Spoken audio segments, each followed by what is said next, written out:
Good afternoon, everyone.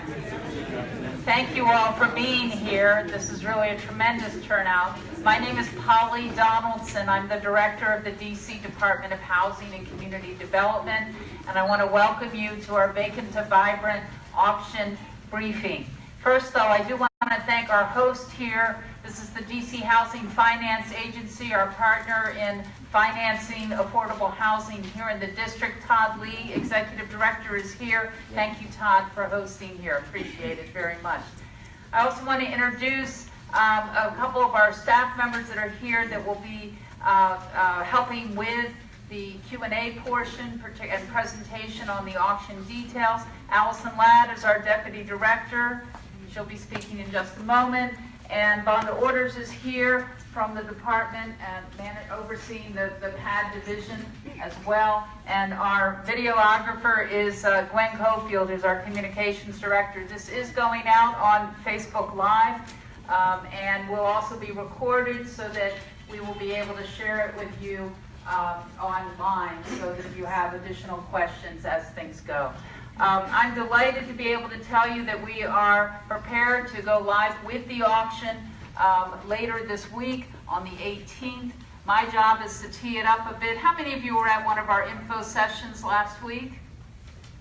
Okay, good. Then those that weren't, those who were, some of this may sound familiar, but those that weren't, let me give you a little bit of context for what it is that we're doing here today.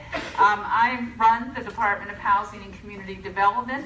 Our mission is related to producing and preserving affordable housing and to ensure that we are revitalizing our neighborhoods across the district. Taking vacant and blighted property and returning it to productive use is a very important part and priority for the department. So in addition to preserving and producing affordable housing and encouraging greater levels of home ownership, and also addressing and being part of the Mayor Bowser's effort to end homelessness in the district, we are also addressing the vacant and blighted property in our cities that is not benefiting our city. And we're starting first with the properties that DHCD owns. We have a division called the Property Acquisition and Disposition Division, known as PAD, that has ownership of about 90 sites across the city. Half of them are already in disposition. Half of them are already either under contract or in a competitive bid process. But the other half are not, and that's why we're here today. I had the pleasure of being with the mayor on December 22nd as she fulfilled a commitment that the department had made to ensure that every one of our 90 sites would be in disposition by the end of 2017. So on December 22nd, she announced the 5-point Vacant to Vibrant DC plan. And I'm going to walk you through that now in part so you know that the auction, while a major piece of it, is not the only action we are taking to ensure that the properties we have are returned to productive use. So action one is what is about the auction. We have 35 sites in the auctions. We expect they will create at least 50 units of affordable housing, workforce housing for working families in the district. The auction will be conducted by a professional auctioneer, Alex Cooper and Sons. Matt Cooper is here from Alex Cooper and will be available to answer questions later on in this program. So the auction does begin on January 18th. There are 35 sites across the district. Many of you, I'm sure, have looked at the website dhcd.alexcooper.com and have seen which sites they are, where they're located, some photos, exterior, and I know interior photos are on the way for some of the properties that we were able to enter safely. Action 2 in the Vacant to Vibrant plan is related specifically to helping small business CBEs be able to help develop workforce housing. So through a solicitation that is available for registered CBEs only, we have 3 sites currently that are available for that, and we anticipate additional sites being added to that in a month or so. So this is a specific certification. If you are a certified business enterprise, Separate from the 35 sites in the auction are these additional sites that you can bid on. You need to go to our website or to the site where you access the district government solicitations and opportunities as a registered CBE. So we encourage you to do that and to check that out as well. Action 3 is with our partners here at the DC Housing Finance Agency. It's the housing investment platform where through collaborations with the DC Housing Finance Agency and small developers in the district, we are creating 2 additional sites of workforce homeownership opportunities. And those sites have actually already been solicited for by the DC Housing Finance Agency, and they will be able to share more information on that in the coming weeks. Action 4, we know that some of our sites, some of those 90 sites, and in this case 2 specific ones, you can't build on. But they are beautiful and they are treasured green spaces and need to be maintained as such. And so we are looking specifically to our partnership with Casey Trees to ensure that those properties not only are maintained as green space, that the heritage trees are preserved, and that we are able to say proudly that they are positive assets in a neighborhood versus those that are not kept and not made part of the neighborhood in that way. So that's our action number 4. And then finally, and this is because the district is a leader nationally in affordable housing development, and one of the national trends that we know is important for us to fully investigate and to test is that of tiny homes. Now, how many of you watch HGTV? Yes, right, I do too. And so I know that tiny homes are actually a nationwide trend. But we want to make sure through a pilot demonstration project here in the district and in partnership with the IDEA Public Charter School, they receive training in construction trades and will be helping with the construction of the tiny home on a site in Ward 7. I can tell you that this will be a demonstration project so that residents of the district will be able to come and see what it looks like to have a tiny home on a lot in a neighborhood. What are some of the ancillary benefits in terms of green development, green construction, in terms of education programs to really learn more about that. So we're very excited about that opportunity, and more will be coming as we are looking to do that. But we're very proud of our partnership with the charter school in that way. So those are the 5 action points. Mayor Bowser has made it very clear that she wants us to move expeditiously. She wants us to be able to not only get the properties and out to auction, but also then to fruition, to where residents are able to be home buyers. Workforce housing is available in neighborhoods that may not always be able to be at a price point that all can reach. And so we're just terrifically proud of this effort. I want to thank the DHCD team for all they've been doing to put this together, our colleagues at HFA as well. And I look forward to being able to see the fruition, the results of the auction.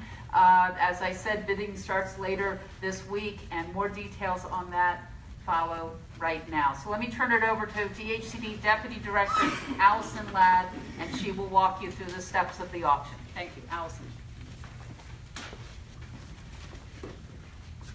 Good afternoon. Thank you, Director. We are looking forward to the activities of this next week and to sharing with you how you can participate in the upcoming auction.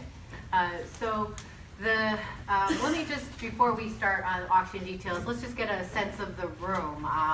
I know we have standing room only, which is really exciting. So let's see, who here are residents that are looking for affordable home ownership opportunities? Can you raise your hand? Okay, we have a good number of people who are looking for home ownership. How about developers, those that are interested in developing these lots and vacant homes into new housing? Okay, there's probably twice as many individuals in the development category. How about investors? People who are looking to hire a contractor, they're just wanting to be part of the energy that's happening in the city. Are there a lot of investors in the room? There are just a few investors in the room. And then just others who are generally interested in what we're trying to do. How about those? Oh, I thought the whole room's hands would go up, everybody wants to know. So, I'm just kidding. So let's get into the details, because I think that's why you guys are all here today. So, as the director mentioned, we're having an online auction, and it's going to last for 5 days. It starts on Thursday, January 18th at 1 p.m. And it'll last through January 23rd at 1 p.m. So that's the 5-day period whereby your bids will be able to be taken on the Alex Cooper Vacant to Vibrant auction website. And so the website is here, as the director stated. It's dhcd.alexcooper.com, and it does have a tremendous amount of information on that website. As the director stated, we really want to thank our partners, Alex Cooper, Matt, who's here. They've really done a yeoman's job over the last month just to get us ready to be here today, but also to have all that information on the site, be it photographs or documents or affordability. All those types of information is on that website, so it's a great one-stop shop. Second, we are having up to 35 sites that will be available on the auction. You can see that on the website individually by address. You can map it, so you can see here, this is just a snapshot of where all of the sites are in the city. There are a significant number in Ward 7 and 8 east of the river, where we have some properties that really need some attention. And then we have a few again on west of the river, and it all can be found again on that website. About 2/3 of the sites are vacant lots. So about 2/3 of the sites are vacant lots. About 1/3 of the site are houses. And some of them have been longer periods of vacancy, and others are sites that really didn't finish construction. So you'll see that when you're looking at the sites, and when you're looking at the interior pictures, you'll be able to see where there's some needs and some adjustments that have to be made to make those houses into homes. The last point on this first slide about how we're going to gain affordability is just to let you know, these sites are going to be sold as is. So the sites are going to be sold as is. So I think that's just an important piece. Over the information sessions last week, we did get a couple questions about, is there any additional type of work that the department plans to do at the site before the auction or during this process? And the answer is no, not at this time. We will continue regular maintenance, grass cutting, snow removal, things like that, but we are not planning any substantial plans or renovation for any of the sites that are there. It is important to note that some of the lots may have had a structure on it before, so there may have been a building there that's been demolished. So just as you're going around looking at the sites, just know that that's another component of what is in the auction. So let's go to the next slide. The bidding process. So the bidding process for all the sites is the same. So it's going to be one process for all of the sites. First, we need you to register at alexcooper.com, that website that we talked about. From what I understand, we have over 500 individuals who have already registered on the site. So you can see the demand is tremendous for what we're trying to do here. You can still register, so continue to look on the site if you haven't registered, so don't be discouraged by the number, but know that there is a tremendous amount of energy. Second, there is a $5,000 deposit required for every site. So if you want to bid on multiple sites, you will have to put down $5,000 deposit for each site. We do accept a credit card hold, so that is something for you to consider. And you can use multiple credit cards even if you're the same entity. But know that you do have to put down a $5,000 deposit for each site. Third, the minimum bid for every site is $20,000. So that's our floor. And so wanted to make sure that you know that, again, it's all the same. So register on Alex Cooper's website, $5,000 deposit for each site, $20,000 minimum bid. So what happens once the auction closes? So it's January 23rd and the auction closes. We will know who were the highest bidders for each site. At that time, we'll be able to then understand, okay, is the bidder up to date on all their taxes? We want to do some of those good actor checks and balances, so we want to make sure that you're going to be a good partner to the city as we move forward. So what we're estimating is that it'll take us no longer than 30 days for us to make sure you're notified if you're the winning bidder. So you will know if you are the winning bidder because you'll be watching the same sites that we are, but just know that we will verify it for you in no later than 30 days. You also will have to put down a deposit of 10% within 48 hours. So I made that sound a little bit incongruous, but we will make sure that that's clear for all of you, is that we do expect a 10% deposit, and that would be of your final bid. Is that within 2 days after the 23rd or 2 days after the 30-day period when you notify us? The 23rd. Currently 2 days after the 23rd. So I'm saying it's maximum of 30 days, and part of that is because what if one of the bids falls through? And so one site may have more than one awardee, so it's just something we're going to have to work through. So, but that is the expectation. And I would just ask once, if I could, we would like to hold questions to the questions and answer section. There are only about 2 more slides before we get to that period, so I'll talk more quickly. On the down payment side, again, it's 10% due within 48 hours. The full bid amount will actually due at closing, and that is what we expect about 90 to 120 days after the auction, so after January 23rd. 5% fee is due to the auctioneer, and there is going to be a floor of $3,000, so it'll be $3,000 or 5% of the actual bid. So we'll move on to the next slide. So as the director said, we are the Department of Housing and Community Development. So our assets we want to use to create more home ownership that's affordable and also possible rental opportunities. You may have noticed there are a couple sites that are more than 1 unit, and so rental housing is a possibility. Here you'll see a maximum household income schedule. This schedule is updated annually by the Department of Housing and Community Development. The image on the right-hand side is simply a snapshot from that income schedule. And it'll show you 80% of the median family income as well as 120% of the median family income. So what I neglected to tell you is that is our affordability target. Workforce housing, 80% of median family income and 120% of median family income.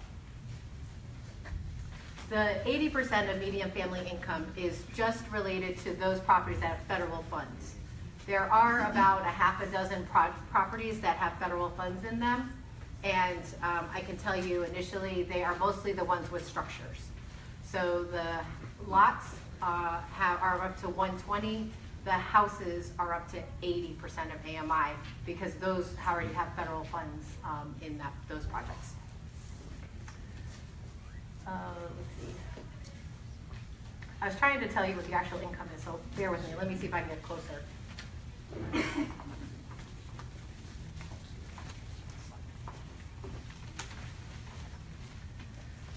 So as it relates to what does 80% of median family income and 120% of median family income mean? For the 80% of median family income, for a household size of 1, that equals $61,750. And if you jump to a household of 4, it equals $88,250. So that's for 80% median family income. Again, household of 1, about $62,000. Household of 4, about $88,000. Moving on up to 120%. Household of 1 is $92,650. Household of 4 is $132,350. So So again, 120%, one person, $92,650, four person, $132,350. So you can see how it's adjusted by family size as well as by percentage of the median family income. On the next slide, we're talking about sales prices. We focused on the sales prices component because the majority of the properties we believe will be turned into home ownership. We do have a rental schedule as well, but I did want to focus on the home ownership side. Again, this sales price schedule is updated annually, similarly to the way in which the income schedule is updated annually.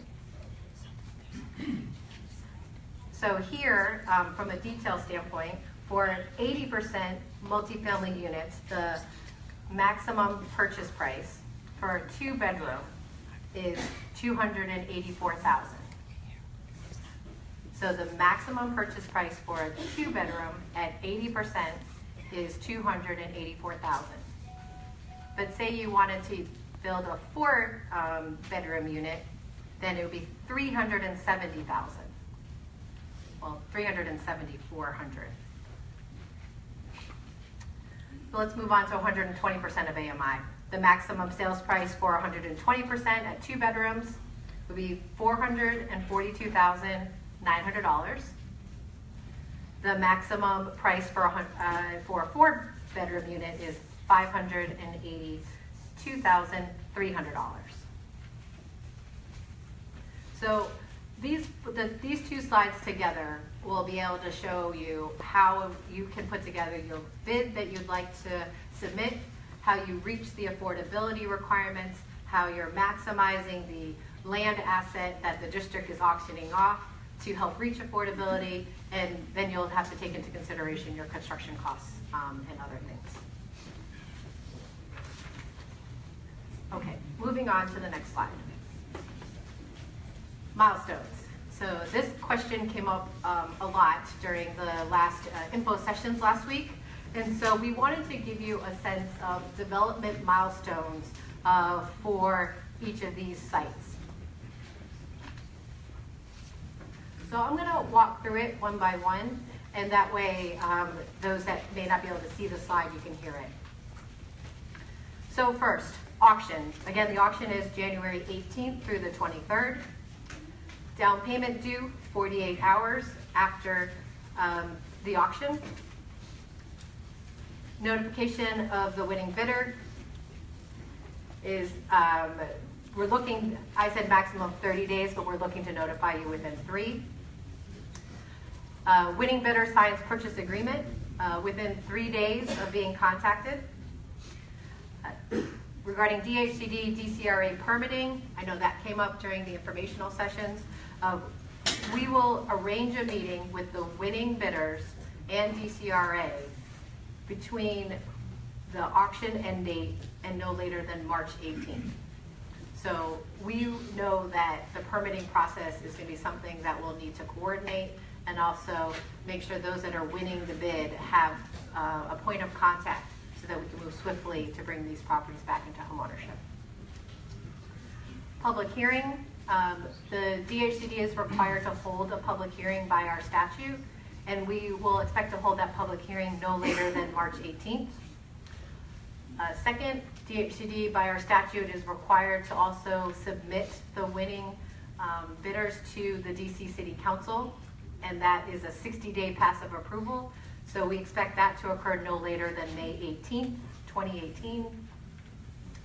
And then the director of DHCD will sign that purchase agreement by the end of May of 2018. And that will occur after we have the public hearing and after City Council gives its approval. And then we'd like to close within 30 days. So closing would take place no later than June 30th of 2018. Next, after closing and during closing, we also want you to confirm your development team. We know that some of you here are maybe putting that together, but we think it's important for you to know who your architect is, who your contractor is, so that they're familiar with all of the rules and regulations so that we can move swiftly. So that's something that we'd also like you to do, is confirm your development team by closing, so by the end of June of 2018. And then we'll look for you to submit a building permit 30 days submit for a building permit 30 days after closing. So this is just one point of clarification. I believe at the information session, I shared with people that we really wanted you to actually start construction 30 days after closing. And we know that that would be very challenging, just given that you'd also need permits. So we are adjusting that statement to say that we'd actually say we'd like you to submit for a building permit 30 days after closing. And we think that that would be more realistic, but also looking to be as expeditious as possible. And then we look for you to start construction by the middle of September of 2018, and then start marketing to new homeowners in December of 2018. So that's a full list of the milestones that we are expecting that all of you who win the bids, but also those that are interested, can see what a sense of urgency we have. We know that it's a real estate transaction, so we know there's many components of creating these affordable home ownership options, but at the same time, know that we will have these milestones that we will need to adhere to as well.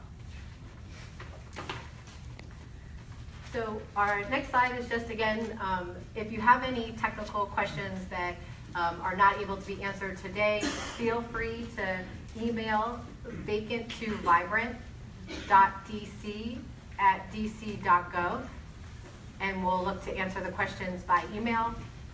And in addition, the website for the auction is also posted here again. I believe at this point we'd like to be able to offer time for questions and answers. Can I just add one thing real quick? Yes. So Matt Cooper from Alex Cooper Auctioneers.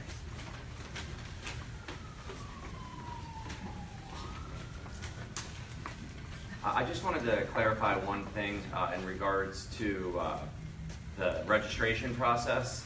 At this point, until the 18th at 1 p.m., you cannot register for the auction. The registration does not open until that time point. On our website, what is available, and the number of, the 500 plus people, what they have done is you can sign the non-disclosure agreement to get into the document room, which has lots of good information. So I didn't want anybody to panic that registration had been open. Before the conversation even started up here, a couple of people asked me, how can I register? So you'll see a big red button that says register to bid, but that's not going to appear until the 18th at 1 p.m. So I just wanted to let everybody know that so they don't think they're missing something. Thank you, Matt. So thanks. So lucky for us, that's in 2 days. So here we go. So I know there are a few questions. I can see hands raised. I would like Drew, Hubbard, Vonda Orders, Matt, Cooper. Could you come up to the front, please? We would like the three to actually manage the questions and answers process. So as everyone's gathering, let's take the first question. What I'd ask you to do is stand, raise your hand, we'll call on you, stand, speak as loudly as you can. We at the podium will repeat the question, and we will do our best to respond. So let's start the questions. Okay, so I think the woman in the second row, 4 people in, I think you were the first question. Yes, ma'am. Hi. 2 questions. One, are all of the sites environmentally clean? Do you know that there are no environmental problems before people start building?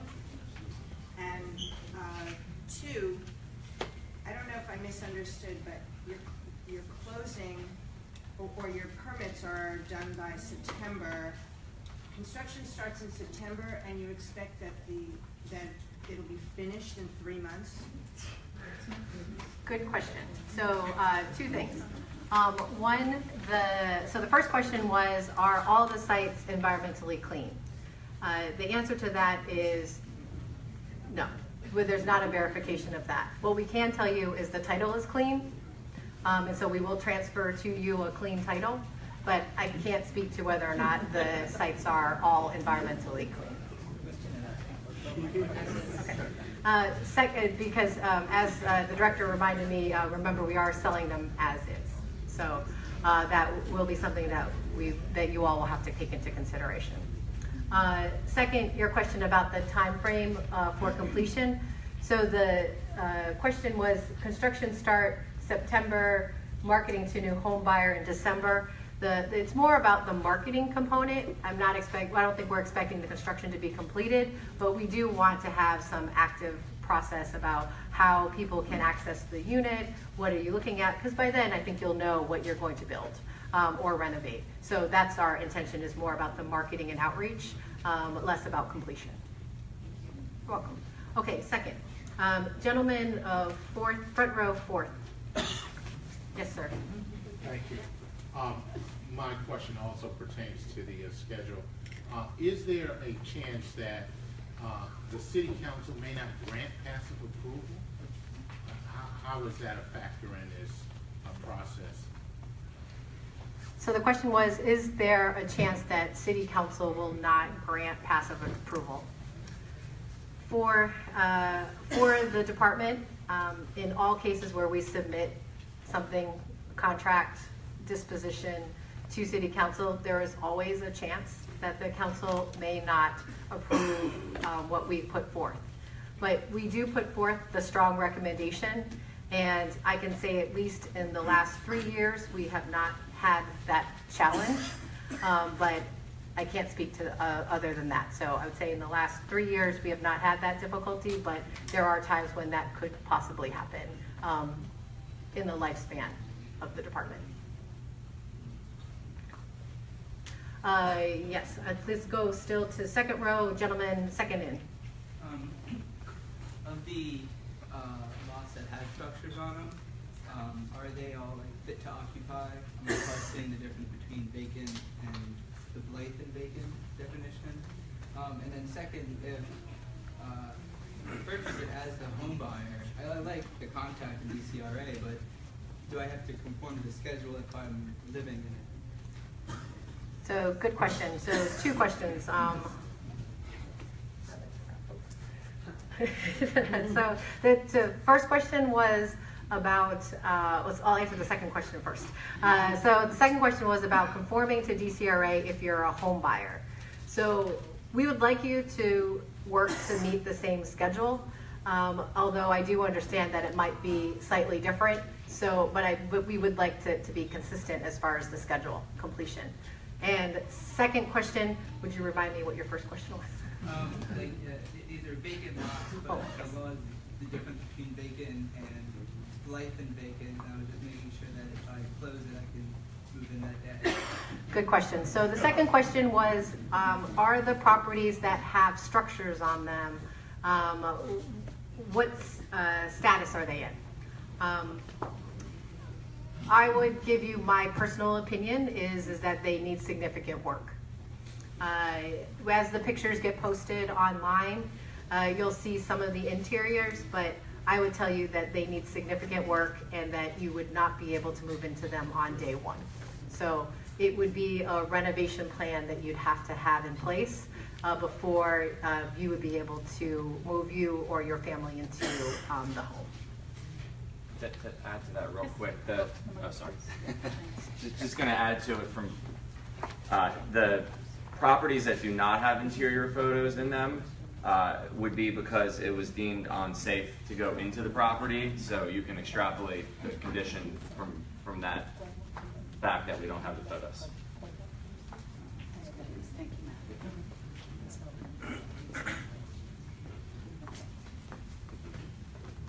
Tag it, I'm it. Sorry, I'm Drew Hubbard. I'm with the Department of Housing Community Development also. I'll be conducting the rest of the Q&A. I think we're just going to keep going up the rows. So, right here, sir. Oh, sure, yeah. Stand up and project, please. So, yeah, my question goes back to this properties that do have structures on them. I had a chance to drive by them and take a look from the outside, and they look like in really bad shape. And a lot of them had the, those orange posters that DCRA puts out there, stop work order, illegal construction, all sorts of stuff, which means there's a lot of problems. You're walking into a can of worms with these properties. So my guess is a lot of these properties may have to be just torn down and rebuilt the way that they were looking from the outside at least. So do you treat those as vacant lots, or do you treat those as structures that exist because you have a totally different sale criteria, whether it's structures versus vacant lot? It goes from 80% to 120%. So that's one of my questions. And do you treat them as new construction where I'm going to get 100% of my money back on the capital improvement I'm going to make to it, or am I going to get 50% back? So there seems to be a lot of gray area in my, for me in that space as well. So for those questions, oh, you need the question repeated? He was saying that he drove by some of the properties that had structures on them, and when he took a look, he said that they were in need of a lot of work, and he noticed a lot of citations on the properties from DCRA. And sort of, does that mean that some of those properties may need to be torn down? So what I would say is we are working with DCRA and the meeting that Allison mentioned, I think is on the schedule no later than March 18th. That is true. That is true. So unfortunately, prior to bidding, I think it's going to be difficult to assess all of those different things. But DCRA will be assisting winning bidders, and the Office of Planning will be assisting winning bidders with coming up with a plan and working through the permitting process. So I guess my question would be, so if we have a meeting after, let's say I'm the winning bid, and I go meet with DCRA and they tell me there's thousands of issues with this, which is, I didn't take into account, so it's not just disclosed to us, I can just walk away from the deal and say, go give it to the next buyer? Or do you put it back into the system later on? How do I get my money back? Because what I'm buying is not being fully disclosed by, well, I understand it as is, but as is still requires disclosure. It doesn't matter. Under the law, you still have to provide disclosures. If you don't provide appropriate disclosures, whatever you're going to sell is going to get taken away back from you if you have to do legal route. The courts will not agree with that position. In order to add to that, there's a stop work orders on a couple of them, and the fees for that could be quite high. Extremely high. Well, for properties that the district now owns, we would make sure, as I think we discussed, we'll be granting clear title. So we will not grant title with outstanding liens. Well,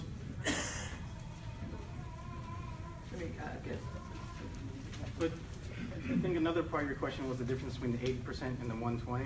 right, exactly. So that is really based on the color of funding. So whether there's a structure there or not, whether federal funding with it or not, it's going to dictate the 80 or 120. Okay, yeah. So is that marked on the list? Yes. It's in Schedule F. In the document room, it's in Schedule F. If you go in the document room, it's the very first document at the top, and it's also an exhibit to the purchase agreement. It's 6, I believe. Yeah. It's 6. So you can't go based off whether or not it has a structure or not. You need to look at what those 6 properties are. I go right here. You, sir. Yep. Thank you. Okay, so I have a couple questions. So one, you're saying with registration, could we register the 23rd and still be able to bid on every single property? Yes, but please don't wait till the last minute. Yeah, just running out there. Okay. I'm going to add a little bit to everybody here. My suggestion would be for you to register well in advance, especially for those that are going to be using deposit funds of cashier check or wire transfer to our escrow, which that's in the deposit transmittal form, which again is in the document center. You can also call Alex Cooper, out of this meeting. We could walk you through that. Credit card obviously is quicker. It's very common for credit card companies to believe that when you're putting the $5,000 hold that there's fraud involved. So you may have to call them and let them know that it's not. Again, these are all things that are surmountable if you have time. If you're doing it on the 23rd, it's going to be very tight. So, and I also want to add, just in regards to a last minute thing, and sorry to cut you off, but I think this is important, especially for those that are going to be bidding at the very last second, which I understand there's a lot of game theory to that, which, to each their own. I have absolutely had it where, you know, people are on Wi-Fi and they get a bad connection, or they're on their cell phone, and, you know, it's great that you can bid from these devices, and you know, we make that available, but if you lose your connection or something and it's in the last 30 seconds and you can't bid, you know, that's a problem. So I would suggest for folks that might be in a situation where they're not on a hardwired computer, or they might be questionable about their internet connection, use the max bid functionality in the platform. You can put in, you know, let's say the bid's at 50,000 and you know you would bid to 100. You can put in 100 and it's only going to bid in an increment over the last bid. And that way, if you have some sort of technical or connectivity issue, it's not going to penalize you. I've unfortunately have had, you know, the calls from people that have tried to do a buzzer beater at the last second and miss it. And furthermore, the clock resets to 2 minutes under 2 minutes of bid. So if you bid with 1 second left, it's going to reset to 2 minutes anyway. So I know that was a long answer and a bit off topic, but please don't do things last second. Okay. Can the auction bidder be a person who intends to purchase through an LLC that has not been set up yet? So if you put your name down, you have to be the purchaser. I think, looking at that, to bid, you need to be a person. When we get to closing, if you form a single purpose entity in which you are the managing member, that will be okay. Okay. But I've gotten this question different ways, but that it needs to be that structure. It can't be where you've bid and then you just want to sell the fact that you got this property interest from the district to someone else. That doesn't work. What about if you're representing? So on the winning bidder signs the purchase agreement, you can put your name under an LLC to be formed, and that's okay. We don't have the exact name yet. That's fine, but you need to put your name. Thank you. And then maybe let's try and like 2 questions per person, just because there's a lot of people who have their hands up. Yeah. I'd like to ask that if there are overseas investors and they would like to participate in the bidding, so is there a resident factor incorporated in it at all, or is residency of USA at all a matter for this type of the auction? That's one question of mine. And there's one question that for the 23rd, you said that it's the 2-minute window which kicks in at the highest bid level. So you're closing the auction at 1 o'clock. So let's say if a winning bidder is there and one another guy comes in and they both lock in their horns and they keep on going. So is there a cutoff to that, or it would go on till it will go on? We will never stop people from paying more for a property. Right. Okay, fair enough. And you can I don't mean to be sarcastic, but you can bid with an entity that exists. So if you, I don't know if that was your first question. He said overseas. Like a person, an individual. What I was saying is normally sorry, just a side conversation. We normally have it where whatever they register in is what the contract is signed in, because they're doing a legal transaction by bidding. True, but he's saying Someone who lives overseas. Oh, okay, that was another Or if question. you were representing an investor?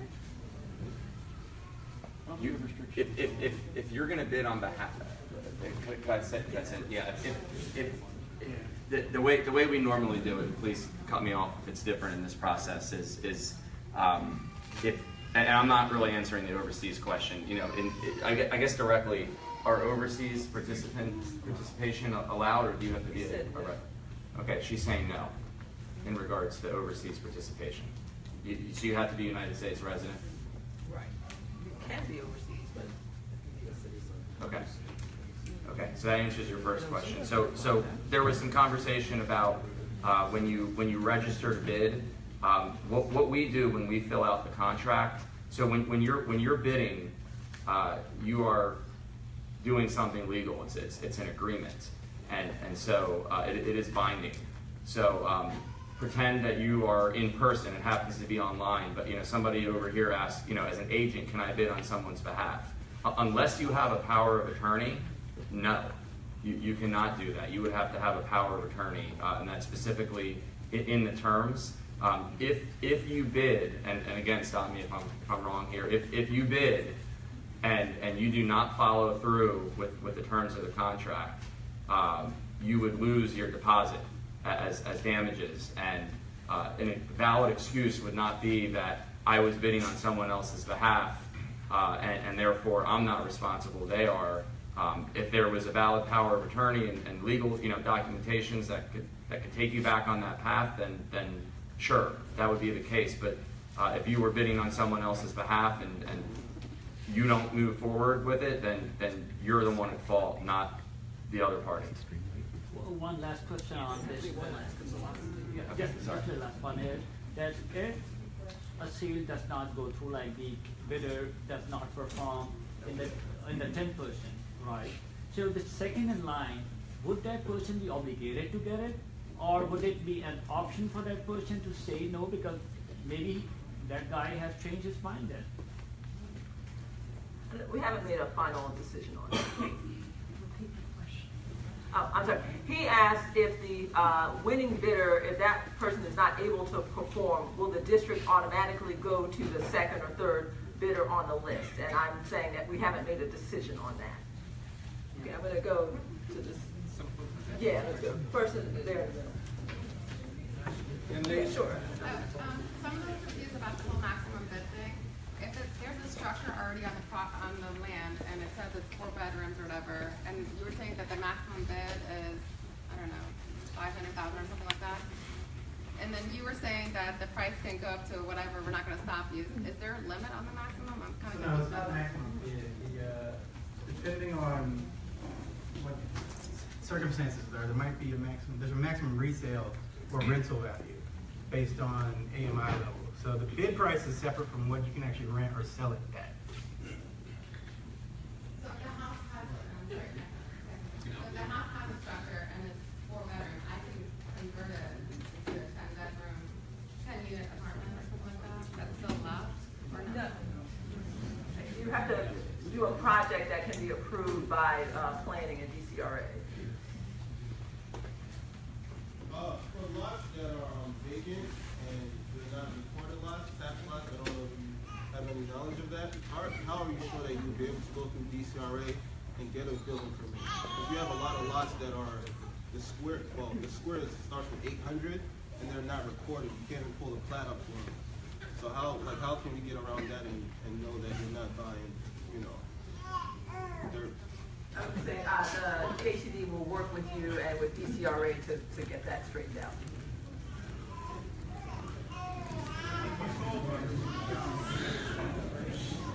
Go ahead. CDE requirements? There's no CDE requirements for the auction. Two quick questions. One, I saw some of the properties are in the courts right now. So are you confirming that they're going to come out of the courts in the 120-day time frame for closing? Is that something that you all are going to make sure will happen? Yes. Okay. Although I'll have to take another look. I feel like we've been scrubbing the list pretty consistently, and we've removed anything in which we felt like we wouldn't be able to deliver title in time. Okay. The second question is piggybacking off of the other gentleman in regards to some of the properties already have citations on them. Are you ensuring that in the time that you take them over until you get permits, that you will not be responsible for any of the fines that are imposed currently? That's right.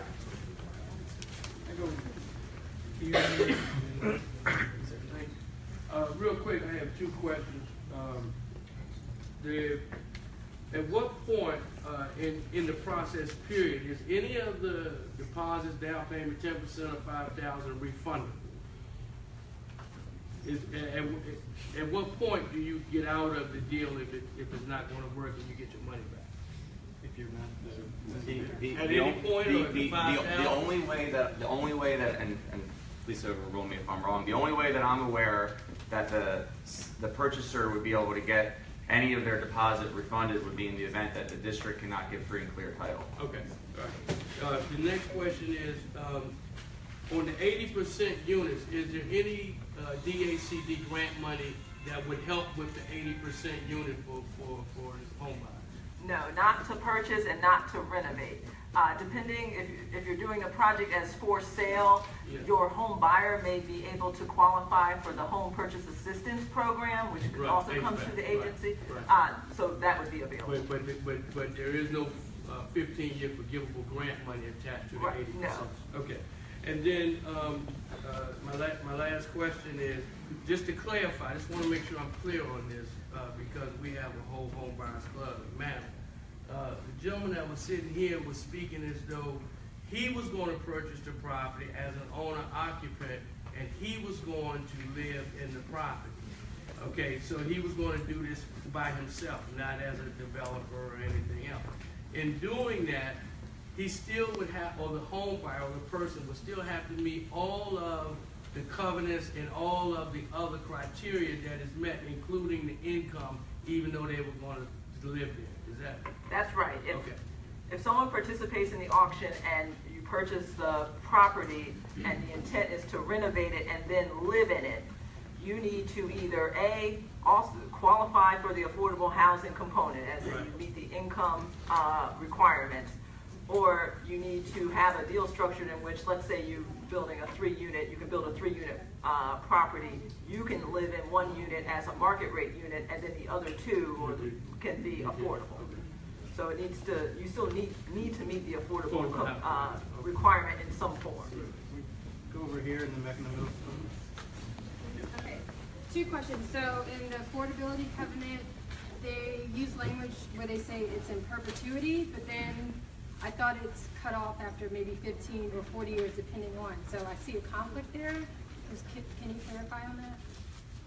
Yes, and then maybe I'll take another look at that, because I know there's a section in which there's blanks for the affordability, and so in those areas where there's blanks, for this auction, the affordability period is 15 years for sale housing and 40 years for rental housing. So I'll make sure that's clear. It's not in perpetuity. The question was, how long does the property need to be affordable? For sale housing, that's 15 years. For rental property, that's 40 years. And the second question was, can you just expand a little bit on the labor employment covenants? I guess this is trying to, and this is in the declaration of covenants, I guess it's trying to say that the construction team that you hire, the wages have to be a certain amount, like follow those rules when it's federal money involved in the properties. Right, that may not be applicable for these types of properties. Well, what about the ones that have federal funds already attached? Still may not. I'll clarify that piece, because I'm not sure the size of the project would trigger that. Okay. You just referenced no CBE requirements for the auction. I thought the covenants document does reference a CBE requirement. Could you just? Yeah, I'm sorry, that's a good point. I thought I should let him finish the question. I thought the question was, do you need to be a CBE to participate in the auction? The answer to that is no. But in terms of having the property transferred, there may be a CBE requirement. I think right now our documents say you need an acknowledgement from the DSLBD about that, and to work with them to see what requirements you might need to meet.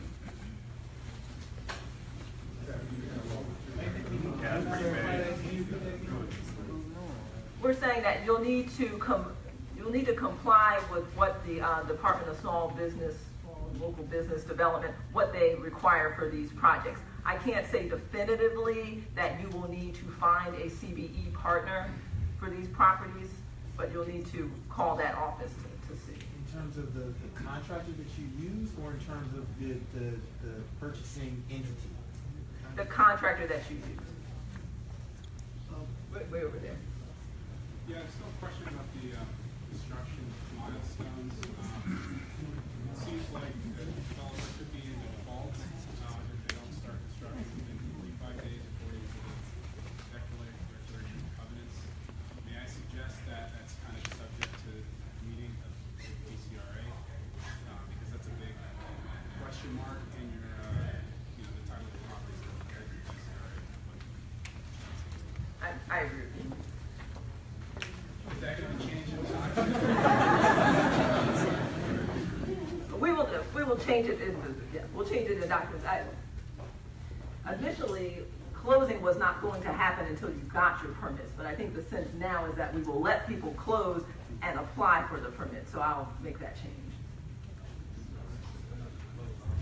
Yes, the question about the CBE, you could clarify for me. It was my understanding that there were at least 2 or 3 of the properties that were being auctioned, that were being set aside, and only registered CBEs could pursue those 3 properties. You had to be a certified CBE to bid on those properties. But your last conversation, the money was that. So as one of the other Vacant to Vibrant initiatives, the agency put out through the Office of Contracting and Procurement a solicitation in which only CBEs could apply to renovate properties that will continue to be owned by the Department of Housing. So in those cases, the CBE would sort of act as the Department of Housing's contractor. And so that, and it's correct, that was 3 properties, and that went out on December 22nd. That's different here than the auction. In the auction, the winning bidder will get title to the property. But for the CBE solicitation, CBEs who are contractors can bid to perform renovations on properties owned by DHCD. Well, second follow-up to that, then. That RFP that went out on the 27th, do you know if it's closed or been awarded yet? It hasn't been awarded. It will close tomorrow. I still have time? Right, and we may do another solicitation like that in the future. Let me get you. Question. The dynamics, once you deposit the $5,000, you only can bid on one property, or you can move it around? Here, I'll go. Because if at the last moment your property is gone. The answer to your question is yes, but I'll try to go over the process with everybody. So the way it would work is with the credit card. First of all, just to be clear with everybody, the $5,000 is simply a hold. The only way that hold would turn into a charge is if you do not increase the deposit to 10% of the purchase price within 48 hours of the close of the sale, and/or do not sign the documents within 24 hours of when they've been sent to you. So again, and that's on the website, but the $5,000 deposit would then be released once we get that 10% in our escrow account. So I'm gonna keep on going to answer your question. So the $5,000 allows you to bid on one property and be the let me rephrase it. It allows you to bid on a property. When you put in a bid, at least for a microsecond, until somebody may outbid you, when you put in a bid, it's a scenario where you will see your deposit amount actually go down to 0. There's like a little area that shows your deposit amount, which you're not seeing now because that part of the bidding room is not on the platform is not available because registration and bidding haven't opened yet. So if you get outbid, that $5,000 is immediately eligible to be used to bid on another property, and so on and so forth. But any property that you bid on, be prepared to win it at that number, and that that $5,000 will not be released from your credit card until we get that 10% deposit. So if you are interested in buying 2 properties, for example, you would definitely want to put $10,000 in, and just as a heads up, some people get startled. For those that use the max bid functionality, which again I just recommend, if you bid, it will like immediately say you've been outbid. If let's say somebody has a max bid of 100,000 and you bid 50, 60 is going to show up in a split instant. It's going to bid immediately. So if you see that, it's not like there's some human sitting there doing that. It's because people use the max bid functionality, which, going back to game theory, there's something to be said for that as well, that it comes in very quickly. But again, there's no last second bidding where you can just get it. It always resets back to 2 minutes. So. I have the follow-up question is on the schedule. There's I'm an architect. There's people that don't hire the architect until closing, and because they don't wanna take a chance on not getting the house. So it's a little bit ambitious to have people follow that. And then the DCRA usually takes 3-4 months to approve anything, any house in the district, unless.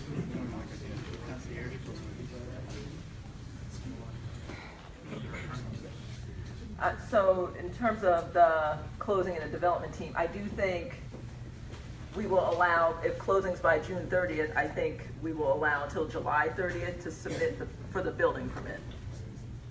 And then in terms of working with DCRA, we have flagged these properties for DCRA.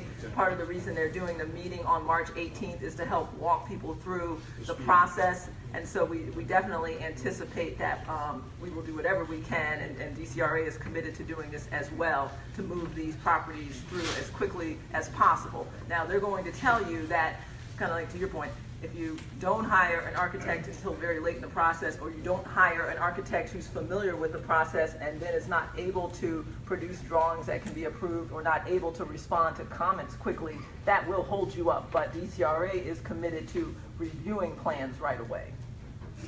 One question about that. And so if you buy it for investment purposes, you sell it to affordable housing, how long do they, obviously they have to keep the 15-year covenant for the purpose, right? Now, let's say in 5 years they decide to rent it. Do they have to go to the 40-year from the day they purchase, or how does it work? Because you would have to release, disclose that information to the purchaser. Actually, in some ways that's a simple answer. Okay. If someone goes in and buys a property as an affordable purchaser, they cannot then turn around and rent it out. But never, or how long is it? For at least for 15 years. 15. Okay, so then after 15 years, if they turn it into a rental, do they do 40 Then years? actually after that, they would not be subject to the affordable covenant. Okay. If they're going past that. Okay, I'm going to go to the back and then come back. Your document is clear. It says conditions precedent the district's obligation to close.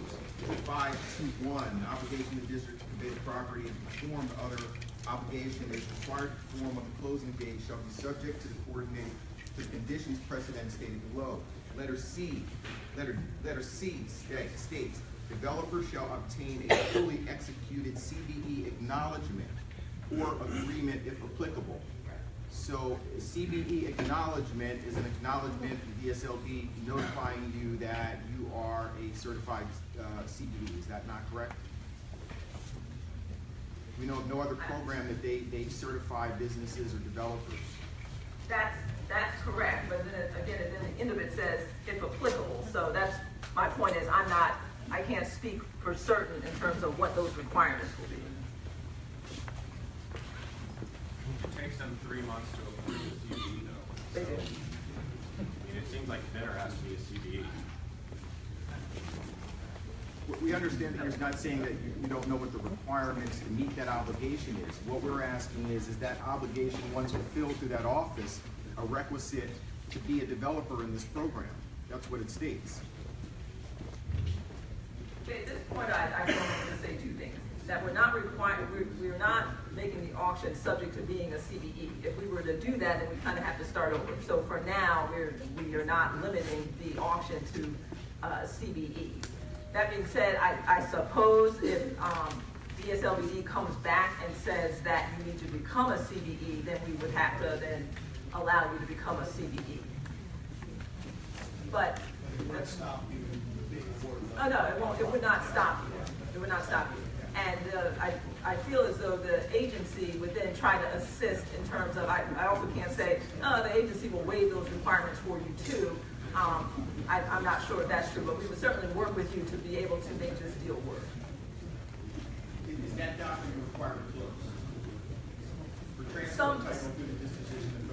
Either the acknowledgement, the CBE, or a waiver will be required to close.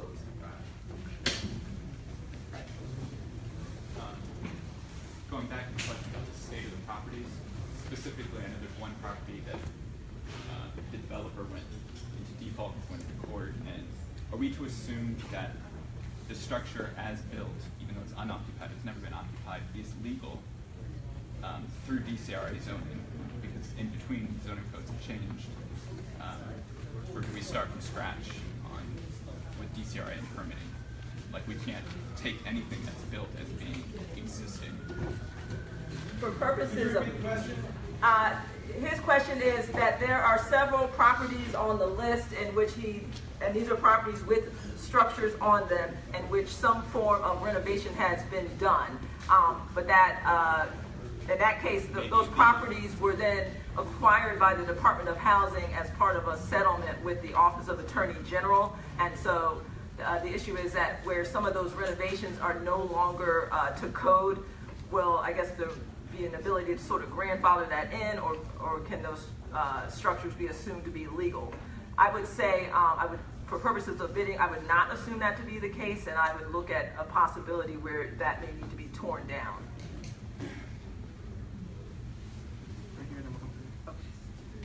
Only the sale of the ADU units on average.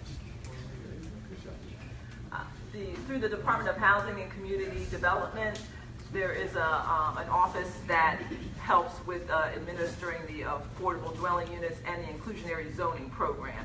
And so as you get closer to being ready to sell those properties, you can use that office. They can conduct a lottery for your property to find eligible buyers. Is that required, or can you? That's not required. But if you're not going to go through the lottery, you will need to have a marketing plan approved. So, ideally, we don't want, I'm going to sell all the units to all my family members. We would prefer not to have that. So, a marketing plan and/or using the lottery for the Department of Housing would be how you would be able to sell or rent your affordable unit. And then after that is done, for the owner or renter, if they have questions, they can also go back to that office. Say you purchase a property and then you sell it for the affordable cost, and I'm going to ask you to go back to that sheet. Say that person takes it, buys it, and then a year later, are they able to sell it and make a big profit on it? No. So part of the documents in the document room, and I'm glad that people are reading them, is that affordable housing covenant will be recorded at closing against that property. So that will prevent, right. Entitled to keep that as long as that 15 to 40 years mark. Right. So if they went and tried to sell it, as soon as a title search was run, it would come up with that affordable housing restriction, and they would not be able to give someone clear title. Yeah. My second question is, with 80% of the properties being vacant lots, only 2 of those properties are basically deemed not buildable, like for greenery, but you wouldn't run into a problem where they say, hey, you can't build on this for any reason, if there was something that was originally footprinted on that. Basically, you're not going to get, blindsided if you bought a property that they say you can't build on. We don't anticipate that. What we think may be an issue. He had a question about unbuilt, or any of the lots unbuildable, and I think not in the auction. The ones that we know are unbuildable are not in this auction. Some of the vacant lots that are in the auction, we are working with DCRA to confirm that there were once utilities at the site, because we know if there were not utilities at the site, that will cause delay and additional costs. Can we go back there and we can work our way up? Go ahead, ma'am. So, can each have funds be used for down payment? If somebody was buying to live in it, and they meet the guidelines, income guidelines? Yes, that HVAC can be used as a down payment for the to buy the completed homeowner unit. It can't be used to purchase the property through the auction. 2 questions. The first, you had mentioned federal funds on some of the existing properties. Are those liens on the properties at this point will be extinguished at closing, or are we taking subject to that? And secondly, is the purchase agreement that we're signing within 3 days of award, is that online at this point? Can we read the purchase agreement? Yes. Matt can talk about how to log in and do that, and also the information about which properties were originally purchased with federal funds. There's no existing lien against those properties. It's just because they were purchased with federal funds, the affordability limit is a little bit lower. Back there. Can you say which one? With the sweater. Can you say which those are? Does it say which those are? Yes, It does. Yeah. Thank you. Is there a condo conversion fee applied to properties that are now rental, that become wholesale property in this process? I don't believe that any of these properties you would have that situation. And they mentioned something about photos of the interior of the building. So those are posted? They'll be up by the end, 6 p.m. this evening, they'll be posted. It's a little bit different, but it's about if I, for instance, wanted to live in the property, so I would be one household with 1 unit, but then later, let's say, I wanted to create 2 units. Does the schedule only hold for the first unit because it will be affordable housing up to 1 unit, but then later something else may change, or do I have to fulfill the entire dwelling and completely renovate it all at once? So the schedule would apply to the project that is approved and the project you agree to build by the time you get to closing. So if you, and this may make sense, if you go to closing and say you're building a 1 unit, then that would be what this schedule is for. Now, if you change that in the middle, the problem is you have to then come back to DHCD for approval, and we may not approve that. It wouldn't be in the middle, it'd be long after. Right, but yeah, after you've closed and built it, and we've been able to then release you from our construction covenant, because keep in mind, the district will record a construction covenant at the time of closing, and I think somebody was pointing out some of the terms of that, in which you are agreeing to then complete your project in 18 months, not 3 months, so don't worry about the start of the marketing. You would have 18 months after closing to complete your project, so I would not attempt to then change it until after you've met that obligation. The other thing was someone mentioned that you need certain requirements for who to hire for construction. Is that actually the case? Is that not the case? Does it depend? This is for the existing structures. Do you have specific guidelines of what type of contractor you have to hire? Or is it, can you bring in who you know and who works for you? Right, that has to do with the certified business entity, and then there is a 35% contracting requirement in which you use a CBE. And with that, I sort of said, if you're a CBE, then I guess you qualify. You may need to bring in a partner, or you may be able to get a waiver. Okay.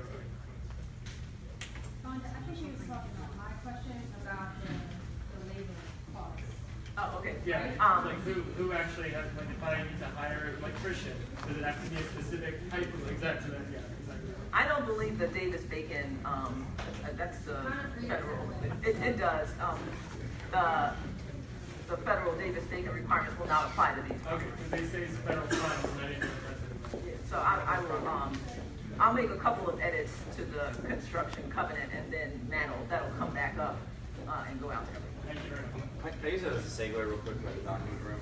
Okay, cool. I just want, and also just breaking news. I just got a text message from my coworker that the pictures are up, the interior photos are up. So you can look on your phones now, and it'll be there. In regards to the document room, it's very important that anybody that really wants to participate in the auction signs up. When you go on the details page, so you go to dhcd.alexcooper.com, you go onto there's all the properties listed, you go into the property, and in there's 3 tabs. One of the tabs is called Documents, and to get in there, you would just you have to create an account, which is free. You would just have to put your name, phone number, email address, and that allows you to get into the document room. It's really important, that you read the documents, and also, as Vonda is talking about these changes here, if there are changes made to the documents, many of you may have gotten these emails already, our system will email you that those changes have been made. You can't always 100% rely on email, unfortunately, so, you should still go back and check. But that being said, you should be getting an email that lets you know which documents have changed. So it's really crucial that that you sign up into the document room, and then you would then, if you decide to bid, would use that same account. You'd add a physical address as well as either a credit card or you'd be using the deposit transmittal form to get into the ability to register to bid. And also, I just, this may be redundant, but I'm just going to do it because so many people have brought it up. In that Schedule F, here are the properties that are the 80% requirement with the federal money. Again, it's on there, but I'm just going to say it because it's been such a common question. It's 30, and they're all northwest quadrants. It's 36 Channing Street, 1132 Columbia Road, 160 Adams Street, 905 R Street, 1422 Shepherd Street, and 523 Kennedy Street. Again, they're all northwest quadrant, and that's all on the site. But those are the properties that are 80%, and everything else is 120. You want me to repeat it? Sure. But again, it's all available on the document room. But it's 36 Channing Street, 1132 Columbia Road, 160 Adams Street, 905 R Street, 1422 Shepherd Street, and 523 Kennedy Street. And again, all northwest quadrant. Thank you. So in the event that a property is initially purchased and rented, based on the affordability covenant, at some point in the future, say that property is sold, how is the appreciation handled? Is there some sort of equity sharing formula? So for those owners, they would go through the department's affordable dwelling unit division and the same price schedule that is on the auction website. That is updated annually, and that along with working with that division will let them know what they can then sell the property for. Okay, so any appreciation or equity is that of that current. Right, and they have a somewhat complicated formula that is tied to the consumer price index plus some additional points for that. Right. Okay. The rent will go up with time as the things that Right. the average is. Yeah, and so rent will go up. I don't know if it's the exact same calculation, but also as the incomes go up. So 40 years right. it will be higher than what it Right. is. So what a person's income at 80% is in 2018 will be different in 2020. But just a quick follow-up on that. So is that the equity for each individual unit, or is that being calculated for the entire building? It would be calculated for the unit. So if you're selling it as individual units, but if you're selling it as one big rental unit, so that is different. If your project is a rental property with, let's say, 5 rental units in it, if you went to sell it, you could, I suppose, sell it on the open market subject to that rental covenant, and obviously following all of the other rental housing rules for the district, including the Tenant Opportunity to Purchase Act. So that's a little bit different. I just had a follow-up question about the possibility of there being any federal liens, and you said no. Do you know if there are any other types of liens that are on the properties, or all of these properties have been cleared of all of those liens? So the only thing that we would have to come to the closing table with is whatever we bid plus the 3% or $3,000, whichever is more.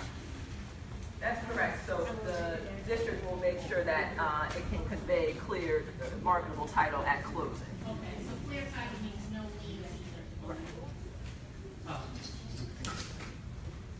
So I had a question regarding your resale chart versus using the formula that's in your disclosure documents. So are we using your sheet here, or could we use the chart? I mean, or could we use the formula that's provided? I believe that document should have been updated in the document room. I don't know when you looked at it last. Last night? Whether or not the resale formula, the affordable housing covenant, which I thought that the current affordable housing covenant cited to the chart. It'll be the chart. At least, well, I'll say this. At least when it gets to closing and as you are deciding on your bid price, use the chart. Is the formula in the affordability covenant itself somewhere in there? I know it's a big document. It was at one point. Okay. because the formula for you as the sort of investor, developer, or owner, occupier, you should refer to the chart. To the extent, you should refer to the chart. To the extent there was a formula, that was really designed for people when they go to resale. And my other question is, let's say we buy one of the properties which maybe currently as a 1 unit, we want to change that into a multi-unit, much longer process, more agencies involved, other rules and regulations kick in. Is that allowed? And then, how does it affect the timeline? Our preference is that you propose something that you can build as of right. And so if you want to do something that's dramatically different, I guess you'll have to discuss it with the agency, and it may not be approved. We do about 4 more. We start here. Well, let's say you have a 7-unit, 51% of the units have to be under that affordability covenant. The other 3, they could either be rented or market rent, or could they be sold at whatever price you want, or does the sale price have to follow the affordability schedule? Because if it did, then it would be 100% affordability. Right, so in that example, 4 units would need to be affordable and 3 units could be market rate. And you can sell them. You don't have. Are you limited to just renting them if the other 4 are rentals? No, I think though, I don't know, as you're looking at what is marketable, my sense would be so you build that project and you've got 7 units, sometimes people who are buying a unit want to be, let's say in a condo project where everyone is a homeowner as opposed to some people are renting and some people are buying. So I think as you're proposing that, our preference would be to either have it be a rental property or be a for sale property. Okay, my follow-up question is for the rent. You have a rental schedule where, for example, a 4-bedroom at 80% MFI, the max rent is $26.50, but then it says maximum allowable rent is minus utilities, and then you have a utility schedule. So are you taking that number for max rent and then subtracting the estimated utilities to get your max rent price? I'll have to, maybe after this, we can take Okay. what you're looking at. Let me go to him because he hasn't asked a question. I'll go with the 3 people who haven't asked a question yet. We'll be around. I'm probably not like most people here. I'm a teacher here at DC. And so when I look around the room, I see a lot of investors.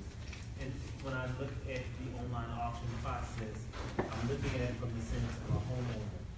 Has the mayor or the department considered releasing some of its inventory for public service workers so that we are solely able to bid, because I feel like I'm about to be outbid? So the mayor and the administration is always looking at different options. Our feeling though with the properties that are in this auction is that they are not good candidates to just make available to a person with no experience renovating properties, because these properties are either vacant lots and or in very poor condition. No, to follow their comment, you don't have to be an investor to have experience with flipping or... That's true. That's true. And there's nothing preventing teachers and others from participating in this auction. But our sense is that these properties were not good candidates for the kind of program that you're thinking about. Are there any in the works though? Maybe in the future. I guess in terms of this portfolio of the 90 properties that are in the department's portfolio, is we did not have a lot of properties in which that there was already a unit in place that was in fairly good shape that only maybe needed, a new kitchen and maybe some other minor renovations. That's the properties that we are at this point trying to dispose of are ones that are either in very poor condition or are vacant lots. Two questions. I'm an adjoining property owner to properties at auction, and my question is, one, we were under the impression with certain of these properties, which are in various stages of development, that the interior structure would be destroyed and rebuilt because it's been open to the elements for the last, call it, 6 years. I didn't see any requirement that happen in the packet, Is that requirement going to be built in, or can we be assured that DCRA, DCHD will ensure that that happens? I guess I would need to know the specific property. For all of It's these 160 Adams Street. Okay. For all of these properties, the expectation is that they'll be fully renovated. By fully renovated, I mean the structural elements will be rebuilt so as to. I think that's a part of. I think that's a part of being fully renovated. Okay. Second question is, as an adjoining owner, I understand the affordable housing covenant, how it works. Is there any issue with taking a portion of that property and adjoining it to an adjacent lot, attaching it and making that part of the living space of the adjacent property? I'm not sure. If it's not a part of the auction, then I suppose the winning bidder would then have to negotiate. Was there anything stopping you from doing that as a winning bidder? We would not allow that to be something that would prevent closing from taking place. But after the person has taken title to the property, I suppose there is nothing preventing them from purchasing other property. Well, if you already own the adjoining property, my point is you could combine that with the other property that's adjoining, or at least a portion of it, as long as you maintain compliance with the affordable housing covenant, the 50% rule, right? I guess I just need to know more specifically. Let's call it a 3-bedroom house right now. Let's say you turn that 3-bedroom house into 2 separate units. Could you take half of it and combine it with the adjoining property, as long as you comply with the 50% affordable housing units requirement? But it's 51, so it doesn't 50. force you to do both. That depends whether it's the 80% or 120.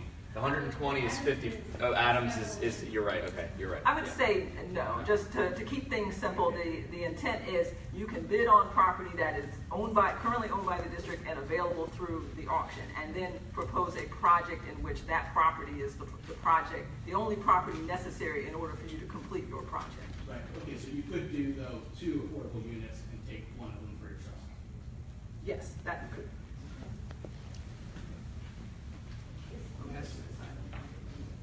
Is there a penalty for not meeting those deadlines?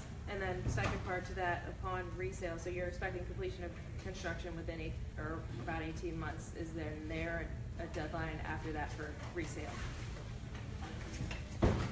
After the project's completed in 18 months, then the expectation would be that it's either sold or rented to, ideally, an affordable purchaser at that point.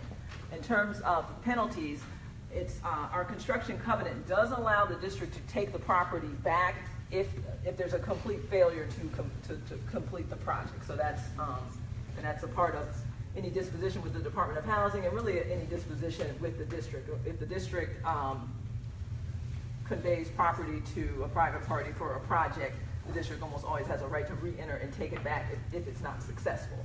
That being said, with the different deadlines, if the developer is diligently working and there is a reason and they're keeping us informed as to what's going on, we will, obviously we want that person to be successful, because in all cases what we want is a renovated property, and these properties, just as this homeowner is next to 160 Adams Street, at the end of that we want the property to be renovated. So we will obviously work with people to make that happen. Last few. So, just to make sure that I'm understanding this correctly, and I'm probably piggybacking on the question that was asked earlier. If a multifamily structure is built on a vacant lot, you have to have at least 51% affordable up to the 120 AMI, as long as there's no federal money involved in the project. The other 49% can be sold at market. Is that correct? Not exactly.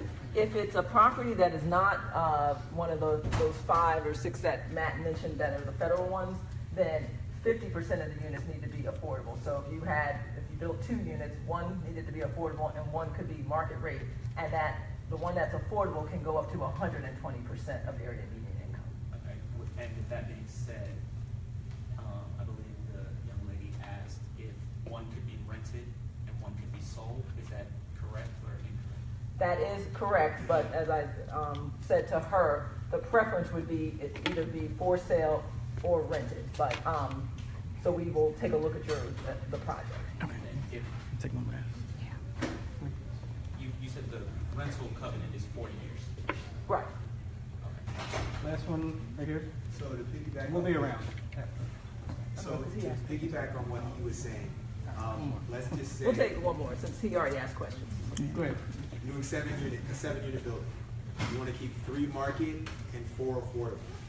You want to sell the 3 market, but rent the 4 affordable, right? At some point, you would have to transfer from the developer to the individual 4 affordable units. But the investor still wants to hold on to those and rent those out. Does that violate the covenant of selling to someone if that investor does not qualify for 120? You understand what I'm saying? But they're going to rent.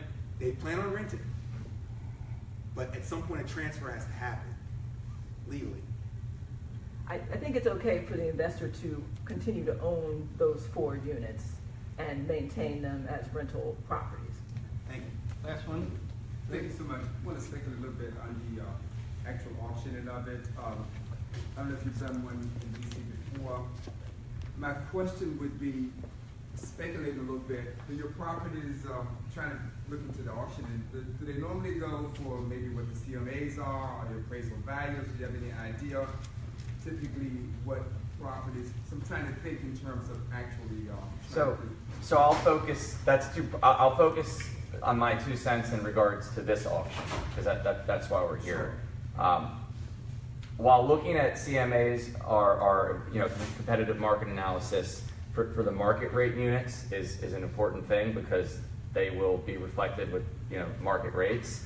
The investor, or the developer, or homeowner, or whoever's buying this, really needs to run their numbers very specifically off of what the affordability covenant is going to do in regards to the max sale price.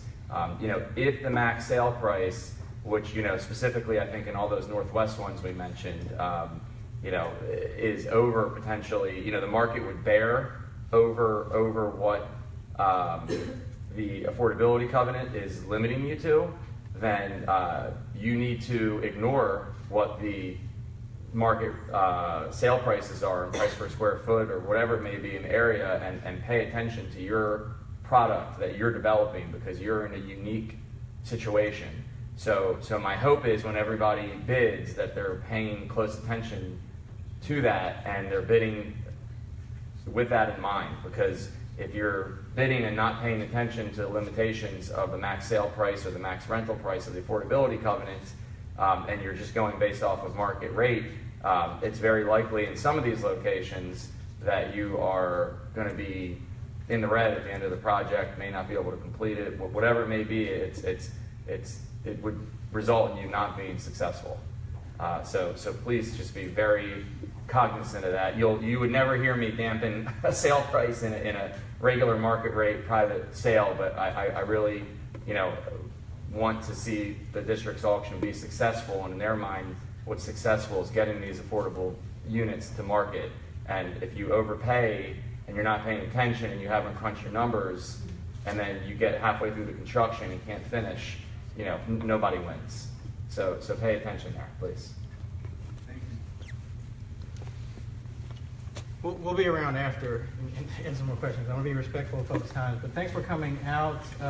Please visit the website, and as was said, register early, bid often, and let's get this done. Thanks.